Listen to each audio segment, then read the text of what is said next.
So, aufgebohrt und aufgefräst habe ich schon, also aufgefräst den Einschub hier. Der passt also jetzt wirklich richtig passgenau drauf.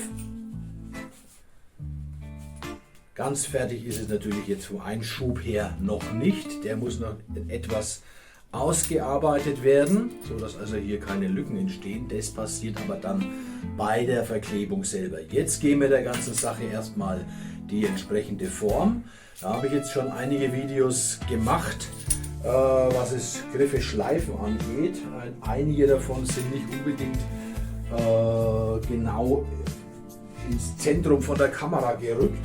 Aber das werde ich jetzt mal vielleicht versuchen. Wenn die Aufnahmen was werden, dann bekommt ihr sie zu sehen. Ansonsten schneide ich sie einfach wieder raus und versuche es ein andermal. Da will ich gleich mal erklären, auch was es damit auf sich hat. Wie ihr seht, ist das zum Einspannen. Vorne ist eine Zentrierung und das ist ein Aluminiumstab. Und dieses Teil, das nehme ich, damit die Aussparung auch wirklich zentriert passt am Schluss.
Genau, du ja.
So, und dann schauen wir, wie das jetzt aussieht.